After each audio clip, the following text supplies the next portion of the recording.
வணக்கம். எங்கள் சீதாலட்சுமி கிரியேட்டர் சேனலுக்கு அன்பும் ஆதரவும் தெரிவித்து சப்ஸ்கிரைப் பண்ணவங்க எல்லாருக்கும் எங்கள் மனமார்ந்த நன்றி. மேலும் எங்கள் எல்லா வீடியோஸையும் லைக் பண்ணுங்கள், ஷேர் பண்ணுங்கள், கமெண்ட் பண்ணுங்கள், ஞாபகமாக சப்ஸ்கிரைப் பண்ணுங்கள்.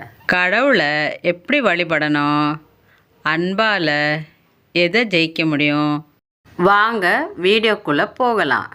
திருமூல சுவாமிகள் இறைவனை யார் யார் எப்படியெல்லாம் வழிபடுறாங்கன்னு சொல்லியிருக்காரு.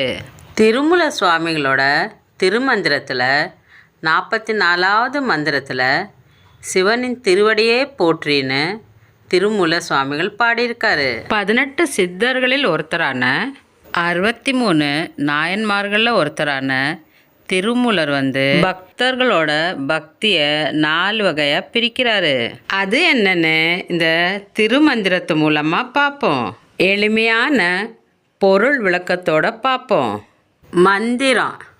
போற்றி என்பார் அமரர் புனித நடி, போற்றி என்பார் அசுரர் புனித நடி, போற்றி என்பார் மனிதர் புனித நடி, போற்றி என் அன்புள் பொலிய வைத்தேனே.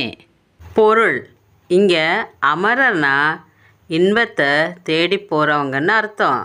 இன்பம்னா கடவுளோட வழிபாடு. கடவுள் யாருன்னு தெரிஞ்சுக்க விரும்புகிறாங்க.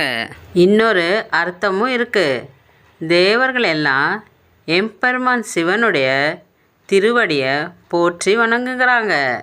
பொருள் மேலேயும் சக்தி மேலேயும் ஆசை இருக்கிறவங்கள அசுரர்னு திருமூலர் சொல்கிறாங்க. இந்த அசுரர்களும் கடவுளை இறைவனை மலர் தூவி வழிபடுறாங்க. 3வதா மனிதர்களும் இறைவனை போற்றி வணங்குகிறாங்க. திருமூலர் சொல்கிறாரு, நானும் உன்னை உணர்ந்து புகழ்ந்து பக்தியோட உன்னோட திருவடியை என் அன்பு மனசுக்குள்ளே வச்சு என் அன்பாலையும் பக்தினாலையும் உன் திருவடியை போற்றி வணங்குகிறேன். ஞானிகள் எல்லாம் சிவனை அன்பாக பார்க்குறாங்க, அன்புல சிவனை பார்க்குறாங்க. ஞானிகளோட அன்புலாம் சுயநலம் இல்லாத அன்பு. நம்மளும் சிவனை அன்போடு கும்பிடுவோம், அன்பு நிறைஞ்ச மனசோட கும்பிடுவோம். நம்ம பக்தியும் சுயநலம் இல்லாத பக்தியாக இருக்கணும். நம்ம கவலைகளும் பிரச்சனைகளும் தீரும். அன்பால் எதை வேணால் சாதிக்க முடியும், ஜெயிக்க முடியும். அன்பு எங்கே இருக்கோ அங்கே சிவனோட அருள் நிறைஞ்சிருக்கும்.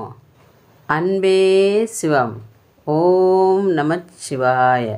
ஆதியும் அந்தமுமான சிவனே போற்றி. திருச்சிற்றம்பலம்.